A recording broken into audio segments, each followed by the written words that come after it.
আজকে আমি আমার জীবনের সবচেয়ে প্রিয় মানুষটাকে মানে আমার হাজবেন্ডকে অন্য একটা নারীর হাতে তুলে দিচ্ছি। কেন জানেন? আমার বাচ্চা হয় না সেজন্য।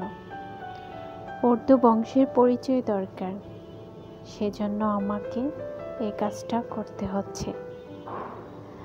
আজ আমি নিজ হাতে আমার স্বামীকে গায়ে হলুদ দিচ্ছি। ভিতরে আমার কষ্টে জ্বর বইছে, যেন কালবৈশাখী জ্বরে সব কিছু তছনছ করে দিচ্ছে। কিন্তু তবুও আমি হাসি মুখে সব কিছু করে যাচ্ছি। এই সিদ্ধান্তটা আমার জীবনের সবচেয়ে বড় একটা কঠিন সিদ্ধান্ত। একটা মেয়ে জানে এই সিদ্ধান্ত নিতে কতটা খানি কষ্ট হয়। আমি কি করব জানি না, আমার ভবিষ্যৎ কী হবে আমি জানি না। আমার হাজবেন্ড আমাকে যে পরিমাণ ভালোবাসতো, অন্য একটা নারী আসার পর কখনোই হয়তো সে ভালোবাসা আমি তার কাছে পাবো না। হ্যালো এভরিওয়ান, আসসালামু আলাইকুম। আশা করছি আমার সকল প্রিয় আপু এবং ভাইয়ারা সবাই ভালো আছেন। আলহামদুলিল্লাহ, আমিও অনেক ভালো আছি। আশা করছি আমার ভিডিওটি শেষ পর্যন্ত দেখবেন। আর যদি ভালো লাগে তাহলে like, comment, share and subscribe করতে ভুলবেন না। আমার বিয়ে হয়েছে 8 বছর, আমি এখন পর্যন্ত মা হতে পারিনি। আর সেজন্য আমার শ্বশুরবাড়ি থেকে আমার অনেক কথা শুনতে হয়। প্রতিনিয়ত বান্দা শব্দটি শুনতে হয়। এই শব্দটা আমার এখন আর শুনতে ভালো লাগে না। 8 বছর ধরে একই কথা শুনে যাচ্ছি, শুনতে হচ্ছে। 8 বছরে আমি অনেক ডাক্তার দেখিয়েছি, কিন্তু লাস্ট মুহূর্তে একজন ডাক্তার আমাকে বলল যে আপনি আর কখনোই মা হতে পারবেন না। তো আমি পুরো ভেঙে পড়েছিলাম। পুরো আকাশটা মনে হয় আমার উপরে ভেঙে পড়েছে। আমার হাজবেন্ড অনেক কষ্ট পেয়েছে, ও একদম মনমরা হয়ে গিয়েছে। পরে দেখি আস্তে আস্তে সে আমার প্রতি আমাকে যে আগের মতো ভালোবাসা, সম্মান, শ্রদ্ধা আমার প্রতি ওর কমে যাচ্ছে। এখন আমাকে ওর আর ভালো লাগে না। পুরো পরিবার তো আমাকে আর সহ্যই করতে পারছে না। আমি অনেক ভেবে চিন্তে তো একদিন আমি আমার হাজবেন্ডকে বলেছিলাম যে আমি তো আমার জন্য চাই না তোমার জীবনটা নষ্ট হয়ে যাক।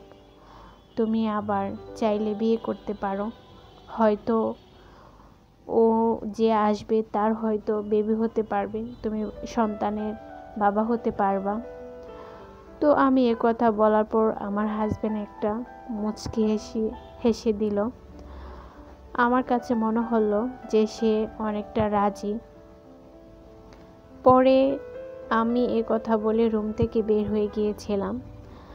তো এরই 2 দিন পরে আমার শ্বশুরবাড়ি থেকে সবাই ওকে বলতেছে যে যেহেতু বৌমার আর বাচ্চা হবে না, তোরও তো একটা ভবিষ্যৎ আছে, যে বৌমা যদি থাকতে চায় থাকবে, আর যদি চলে যেতে চায় তাহলে সেটা বৌমার একান্তই নিজের ব্যাপার। তো আমার হাজবেন্ড দেখলাম ওদের কথায় সায় দিচ্ছে। তাদের কথাগুলো শুনে আমার খুব কষ্ট হচ্ছিল, কিন্তু আমি তবুও না শোনার মতো ওখান থেকে চলে এসেছি। তো রাতের বেলা আমার হাজবেন্ড আমাকে বলল যে দেখো, আমরা তো অনেক চেষ্টা করেছি, কিন্তু যেহেতু তুমি আর কখনো মা হতে পারবে না, তুমি অনুমতি দিলে আমি আরেকটা বিয়ে করতে চাই। এতে করে যদি আমাদের আরেকটা বাচ্চা হয়, তুমিও বাচ্চার মা হবে, আমিও বাচ্চার বাবা হব। সহজে সে কথাটা বলে ফেলল, কিন্তু সত্যি কি আমি মা হতে পারবো জানি না। আমি তার কথা শুনে আমি একটু কষ্ট পেয়েছি, একটু না অনেকটাই কষ্ট পেয়েছি যে কত সহজে সিদ্ধান্তটা নিয়ে নিল। আজকে যদি আমার জায়গায় সে থাকতো তাহলে আমি কি করতাম? আমি কখনোই পারতাম না এটা। আসলে নারীরাই সব দিক দিয়ে ঠকে যেতে হয়। আজকে আমার সমস্যা বলে ও একটা সিদ্ধান্ত নিয়েছে, কিন্তু তার যদি সমস্যা হতো তাহলে সবাই কি সিদ্ধান্ত নিত আমার জানা নেই। তো আমি আমার হাজবেন্ডকে হাসি মুখে বললাম, ঠিক আছে, তুমি আরেকটা বিয়ে করে নাও। এই শব্দটা আমি উপর দিয়ে বলেছি ঠিকই, কিন্তু ভিতর দিয়ে আমার উতাল পাতাল ঢেউ চলছে কান্নার। আমার হাজবেন্ড আমাকে সান্ত্বনা দিয়ে বলছে যে চিন্তা করো না, তুমি আমার কাছে এখন যেরকম আছো আরেকটা বিয়ে করার পরও ঠিক তেরকমই থাকবে। আমি তোমাকে কখনোই অবহেলা করব না। আমি তোমাদের দুজনকেই একই সম্মান দিয়ে রাখব। তো পরদিন থেকে মেয়ে দেখা শুরু হলো। অবশেষে মেয়েও খুঁজে পেল। আজকে আমার হাজবেন্ডের গায়ে হলুদ। আমি নিজ হাতে আমার হাজবেন্ডকে গায়ে হলুদ মাখাচ্ছি অন্য একটা নারীকে বিয়ে করার জন্য। আমি নিজেকে আর সামলাতে পারিনি।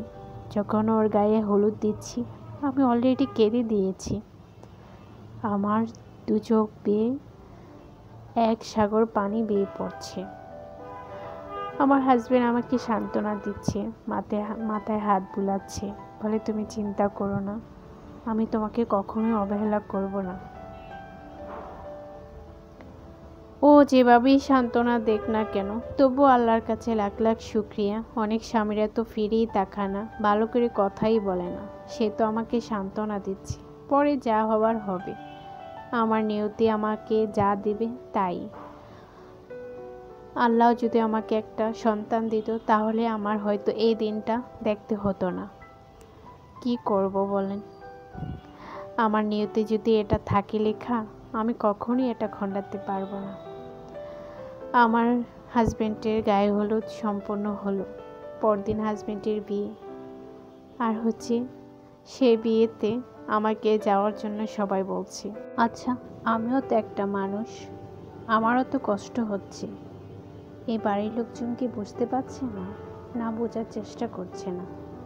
কি করে বলতে পারছে তারা যে আমি ওর বিয়েতে যেতে আমি কি করে সহ্য করব যে আমার হাজবেন্ড আমাকে কবুল বলে বিয়ে করেছে, সে অন্য একটা নারীকে আবার কবুল বলে বিয়ে করবে? এটাও কি আমার দেখার বাকি ছিল? এর চেয়ে আমার মরণ হয়ে গেলে মনে হয় ভালো হতো। এই বাড়ির মানুষগুলো আমাকে এতটা কষ্ট দিবে কখনোই ভাবতে পারিনি। একটা সময় আমি তাদের আদরের বৌমা ছিলাম, আর এখন আমি অবহেলার পাত্র হয়ে গেলাম। মানুষ সহজে কত রকমই হয়ে যায়, রং পাল্টে যায়। যাই হোক, আমি মনে হয় পৃথিবীর সবচেয়ে অসহায় নারী, যে কিনা নিজের হাজবেন্ডকে বিয়ে করাতে যাচ্ছি, নিজে একটা সতীন আনতে যাচ্ছি। যাই হোক, সবাই আমার জন্য দোয়া করবেন যেন আমি সামনের দিনগুলো ভালোভাবে কাটতে পারি, আর আল্লাহ যেন আমাকে ধৈর্য ধরার তৌফিক দান করেন। জানি না আমি এভাবে সময়গুলো কাটাবো, ভবিষ্যৎ আমার জন্য কি অপেক্ষা করছে। অবশ্যই ভালো কিছু না, সেটা আমি এখনই টের পাচ্ছি। আজকে ভিডিও সম্পর্কে কিছুই বললাম না, আজকে একটা গল্প শেয়ার করলাম। সেটা হয়তো শুনতে গল্প, কিন্তু বাস্তব কাহিনী। আপনাদের যদি ভিডিওটা ভালো লাগে তাহলে অবশ্যই আমাকে কমেন্ট করে জানাবেন। এরকম আরও নতুন নতুন ভিডিও পেতে আমার চ্যানেলটিকে সাবস্ক্রাইব করে দেবেন, আর পাশে থাকা বেল বাটনটি অল করে দেবেন, যাতে করে আমি নতুন ভিডিও আপলোড দেওয়ার সাথে সাথে আপনার কাছে পৌঁছে যায়। আজ এই মুহূর্তেই শেষ করলাম। সবাই ভালো থাকবেন, সুস্থ থাকবেন। আল্লাহ হাফিজ।